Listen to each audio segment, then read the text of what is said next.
அனைவருக்கும் வணக்கம். பாரம்பரிய திருவள்ளுவர் குல வம்சம் பிரசன்ன ஜோதிடர் சுபமாரிமுத்து திருப்பூர்லிருந்து இந்த பதிவு உங்களுக்காக. பூர நட்சத்திரத்தில் மாந்தி இருந்தால் எந்த கோவிலுக்கு போனால் உங்களுடைய கர்மவினை தீரும். மாந்தி என்பது யார்? எல்லாத்தோட ஜாதகத்திலையும் பாருங்க, ஒரு சில ஜாதகத்துல மாந்தியே ஜாதக ராசி கட்டத்துல சில பேர் அதுல போட மாட்டாங்க. சில கம்ப்யூட்டர்லேயே சிலதெல்லாம் வராது. ஆனா மாந்தி பெரிய ஒரு அற்புதமான ஒரு மிராக்கலான விஷயத்தை காமிக்கும். ஏன் அப்படின்னா, சூரியனுடைய மகன் சனி பகவான், சனி பகவானுடைய மகன் மாந்தி. இந்த மாந்தி எதுக்கு அதிகமா யூஸ் ஆகுதுன்னு கேட்டீங்கன்னா, இறப்பு தோஷத்துக்கு மாந்தி அதிகமா முன்னோர்கள் எடுத்துக்கிட்டாங்க. அப்போ இந்த மாந்தி நிற்கக்கூடிய நட்சத்திரங்கள் எல்லாம் எப்படி எல்லாம் செயல்படுது அப்படிங்கிறத இந்த பதிவுல நம்ம பார்க்க போறோம். இதை மறக்காம ஒரு பேனா நோட் எடுத்து குறிச்சு வச்சுக்கோங்க. இது வரக்கூடிய ஜோதிடர்களுக்கும் பயன்படும். நம்ம இந்த யூடியூப் சேனல் வள்ளுவர் வாக்கு யூடியூப் சேனல்ல போய் பார்க்கறவங்களுக்கும் பயன்படும். இனி வரக்கூடிய சந்ததிகளுக்கும் இது பயன்படும். மாந்திக்கு இப்படி மிராக்கள் இருக்குதா அப்படிங்கிற ஒரு விஷயத்த இன்னைக்கு நம்ம அதை சொல்ல போறோம். இப்போ உங்க வாழ்க்கையில நீங்க தெரிஞ்சுக்க வேண்டிய விஷயம், இந்த மாந்திக்கு ஒவ்வொரு நட்சத்திரத்துக்கும் இந்த மாந்தி தோஷம் எப்படி உருவாகுது அப்படின்னா, அந்த காலத்துல குழுகன் நின்ற வீடு குட்டிச்சவர்னு சொன்னாங்க. குழுகன் நின்ற வீடு குட்டிச்சவர் அப்படின்னா குழுகன் நின்ற வீடு குட்டிச்சவரா. அப்ப இந்த மாந்தி போய் எந்த ராசியில் இருக்குதோ, எந்த நட்சத்திரத்து மேல ஏறி உட்கார்ந்து இருக்குதோ, அந்த நட்சத்திரத்தினுடைய திசைகள் அவங்களுக்கு தோஷம் அடையுமா. அப்ப அந்த மாந்தி தோஷம் என்பது என்ன? இருப்பு சம்பந்தப்பட்டது. உங்களுக்கு ஒரு உதாரணத்துக்கு சொல்றேன். லக்னங்கிறதா உயிர், லக்னம் தான் உயிர்.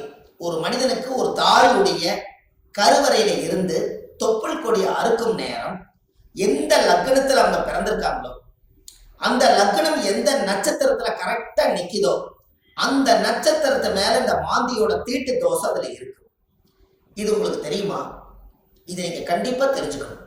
அப்ப லக்னத்தினுடைய மாந்தி பிரேத சாபம். மாந்தி என்பது இறப்பு. அப்போ அவங்க முன்னோர்கள் அந்த காலத்துல என்ன பண்ணிருப்பாங்கன்னா, ஒரு லக்னத்துக்குள்ள லக்னம் ஒரு ராசி கட்டத்துக்குள்ள 3 நட்சத்திரம் இருக்கு. இந்த 3 நட்சத்திரத்துல இப்போ ஒரு உதாரணத்துக்கு அசுவனி, பரணி, கிருத்திகை 1ஆம் பாதம், இந்த 3 மேச ராசியில இருக்குது. ஒரு உதாரணம். அதுல அசுவதி நட்சத்திரத்துல மாந்தி இருந்தா என்ன பலன், பரணி நட்சத்திரத்துல மாந்தி இருந்தா என்ன பலன், கிருத்திகை நட்சத்திரத்துல மாந்தி இருந்தா என்ன பலன், இதைத்தான் இந்த பதிவுல உங்களுக்கு சொல்ல போறேன். இது உதாரணத்துக்காக. அப்போ ஒரு நட்சத்திரம் அந்த ஜாதகத்துல நம்மளுக்கு கிடைக்க வேண்டிய நட்சத்திரம். அப்ப எந்த நட்சத்திரத்துல மாந்தி உங்களுடைய ஜாதகத்துல இருக்குதோ, அந்த நட்சத்திரத்தினுடைய திசை உங்களுக்கு தெரியும். உதாரணமா அசுவதி நட்சத்திரமா இருந்தா அவங்க கேது திசையில தான் அவங்க செயல்படுவாங்க. அப்ப ஜாதகத்துல எனக்கு என்னங்க அசுவதி நட்சத்திரம் கேது திசை நடக்குது, எனக்கு கேது அசுவதி நட்சத்திரத்துக்கு கேது திசை நடத்துறாரு, எனக்கு ஒரு பலனுமே நடக்கலைங்க அப்படின்னு நீங்க சொல்லவே வேண்டாம். அந்த அசுவதி நட்சத்திரத்துக்கு அதிபதி கேது இந்த மாந்தியோட சாபம் வாங்கி இருக்கிறதுனால அந்த திசை நம்மளுக்கு வேலை செய்ய மாட்டேங்குது. அப்ப அதை நம்ம சரிப்படுத்தினா தானே அது நிவர்த்தியாகும். அப்ப அசுவதி நட்சத்திரத்துக்கு கேது, கேது என்பது பாட்டியில பாட்டின்னு வருது. அப்ப பாட்டிக்கு ஈமகாரிய செலவு செய்யாம விட்டுட்டால், அந்த முன்னோர்களுக்கு ஈமகாரியங்கள் செய்யாம விட்டுட்டா, இறந்த முன்னோர்களுக்கெல்லாம் மூதாதிகளுக்கெல்லாம் செய்யாம விட்டுட்டா, இந்த நட்சத்திர சாபம் அந்த குடும்பத்துக்குள்ள போய் அந்த திசைக்கு யோகத்தை கொடுக்கறது இல்லை. அப்ப கர்மாவிலேயே மாட்டிக்கிறீங்க. அப்புறம் எப்படி மேல வரும்? அப்ப இதெல்லாம் அந்த காலத்துல முன்னோர்கள் குளிகை நின்ற வீடு குடிச்சவர்னு எதுக்கு சொல்லி வச்சாங்கன்னா, ஒரு வீட்டுல ராசி கட்டத்துல குளிகை நின்ற வீடு குடிச்சவர் சொல்லி வைக்கல. அவங்க சொல்லி வச்சதே குளிகன் நின்ற நட்சத்திரம் அந்த வீடு குடிச்சவர்னு வச்சாங்க. அந்த நட்சத்திரத்தினுடைய திசைகள் யாருக்கு வந்தாலும் இந்த மாந்தியோட சாபம் அவங்கள துரத்திக்கிட்டே. ஒரு உதாரணம், லக்னத்து மேலேயே மாந்தி நிற்குது. ஒருத்தருக்கு லக்னத்து மேலேயே மாந்தி, லக்னம் நின்ற நட்சத்திரம் எதுவோ அதுவே மாந்தி.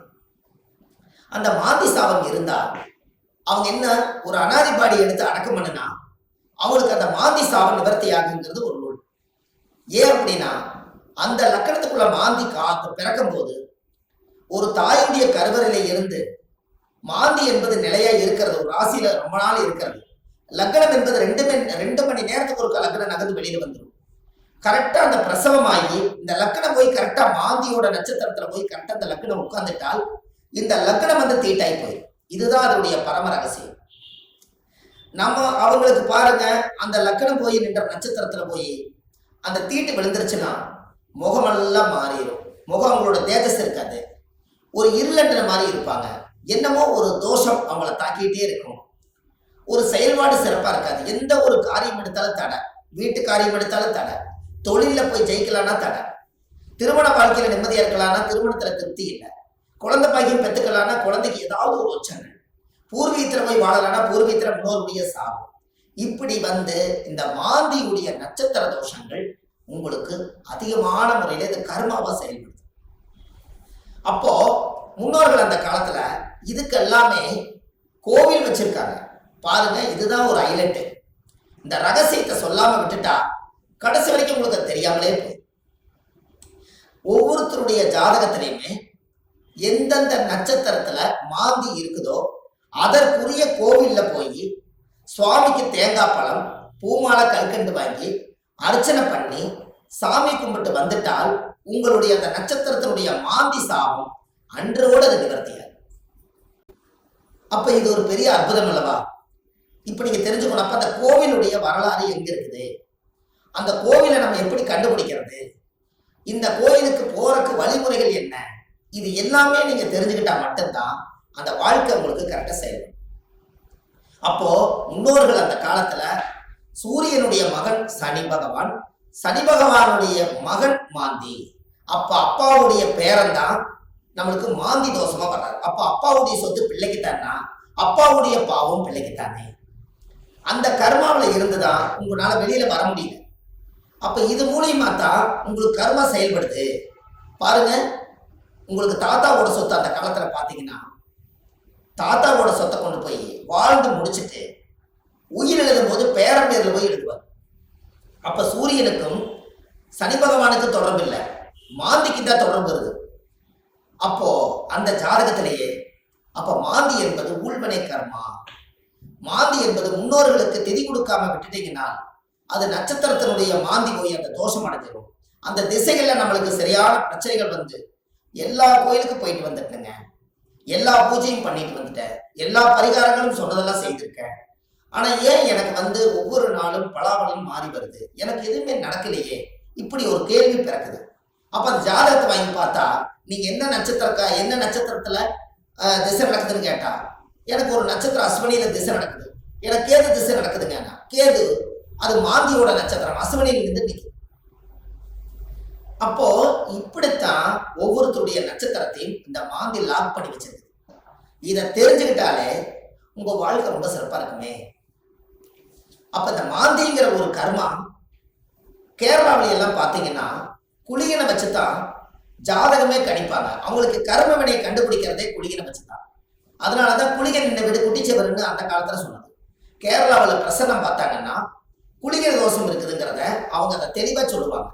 அப்ப அதை சொல்லி முதல் முன்னோர்களுடைய கர்மாவை நிவர்த்தி செய்துட்டா நீங்க இந்த பூமியில பிறக்கும் போது கொண்டு வந்த யோகம் வேலை செய்யுங்கிறது ஒரு ரூல் உண்டு. அது அந்த காலத்துல இருந்தே இருக்கு. நாம நல்லா யோசிச்சு பாருங்க, நம்ம போன ஜென்மத்துல செய்த பாவங்கள் இந்த ஜென்மத்துல கிரக அமைப்போட இருந்து நான் ஏதாவது ஒரு கஷ்டமா தான் நம்ம என்ன சொல்றோம், போன ஜென்மத்துல நான் என்ன பாவம் செஞ்சேன்னு எனக்கு தெரியலீங்க, ஆனா இந்த ஜென்மத்துல நான் ரொம்ப கஷ்டப்பட்டு போயிட்டேன், ஒரு காலம் கெட்டால் நான் ஒரு காலம் நான் நல்லா இருக்கணும், நான் சம்பாதிச்சதுலயும் நிம்மதி இல்லை, வாழ்க்கையிலேயே எனக்கு நிம்மதி இல்லை, குழந்தை பெற்று பார்த்தா அது நிம்மதி இல்லை, கணவன் மனைவியோட வாழ்ந்து பார்த்தா அதுலேயே நிம்மதி இல்லை, எனக்கு இந்த ஜாதகத்துல ஏன் தான் நான் அந்த பிறப்பு வாங்கி வந்தேன்னு எனக்கும் தெரியல, அப்ப நான் எப்பதான் நான் நல்லா இருப்பேன் அப்படின்னு ஒரு கேள்வி பிறக்குது. அப்ப இந்த இடத்துல என்னன்னு கேட்டா சூரியன் ஒரு ஜாதகத்துல உச்சமா இருக்காரு, நீங்க ஜம்முன்னு இருப்பீங்க, சனி உச்சமாக்குறாரு ஜம்முன்னு இருப்பீங்க, இதெல்லாம் ரைட்டு. ஆனால் இந்த கர்ம வினைங்கிறது ஒண்ணு என்னன்னா தாயுடைய கருவறையில இருந்து தொப்புள் கொடி அறுக்கும் போதே இந்த பிரபஞ்சம் கொடுக்கக்கூடிய அந்த கர்மா தோஷம் தான் அந்த லக்ன தோஷமோ இந்த நட்சத்திரத்தினுடைய மாந்தி தோஷம். அப்போ ஒவ்வொரு நட்சத்திரக்காரர்களுக்கும் மாந்தி எந்த நட்சத்திரத்துல இருக்குதோ அதுக்குரிய கோயிலுக்கு போயிட்டு வந்தீங்கன்னா கண்டிப்பா உங்க லைஃப்ல ஒரு மாற்றம் ஏற்படும். அதுக்கப்புறம் உங்களோட தொழில் விருத்தியாகும், குடும்ப விருத்தியாகும், மனை விருத்தியாகும், மாங்கல்ய விருத்தியாகும், ஆயுள் ஆரோக்கிய ஐஸ்வர்யம் விருத்தியாகும், புத்திர பாக்கியம் விருத்தியாகும், செய்யும் தொழிலில் லாபம் கிடைக்கும், மன நிம்மதி சந்தோஷம் உங்களுக்குள்ள இருக்கும், பட்ட கடன் அடைச்சிருவீங்க, தீராத துன்பத்திலிருந்து வெளியே வந்துடுவீங்க, வெளிநாட்டு பயணம் போக வேண்டிய தடைகளுக்கு போயிட்டு வந்துடுவீங்க, திருமணமே ஒரு வாழ்க்கை அமைஞ்சு எனக்கு சரியில்லை, மறுவாழ்வு தான் எனக்கு வேண்டி நினைச்சிட்டு இருக்கிறவங்களுக்கு மறுவாழ்வு, குடும்பத்துக்குள்ள தீராத நோய்கள், மருந்து இல்லாத நோய்க்கு மருந்து, எல்லாமே உங்களுக்கு கிடைக்கும். அதுக்கு நீங்க என்ன பண்ணணும், உங்க ஜாதகத்தை நீங்க நல்லா எடுங்க.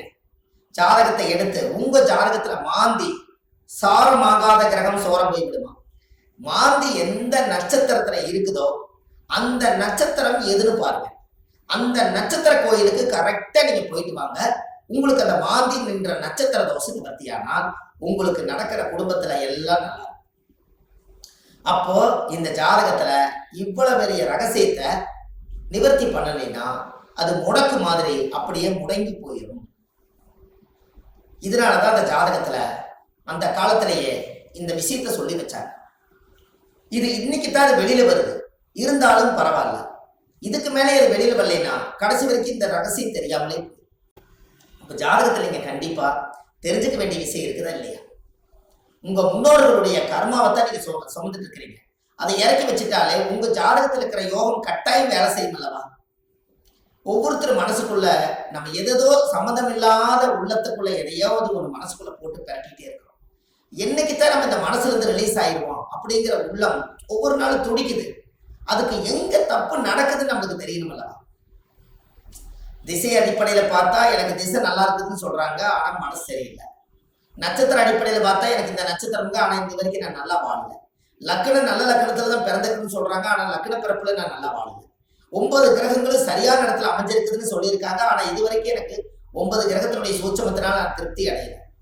அப்ப நானே கையூனி கரணம் பாஞ்சு வாழ்க்கையில வெளியே சொல்லாம ஒரு கௌரவத்துக்காக வாழ்ந்துட்டு இருக்கிறேன். நான் என்னைக்குத்தான் உண்மையா வாழுவேன்?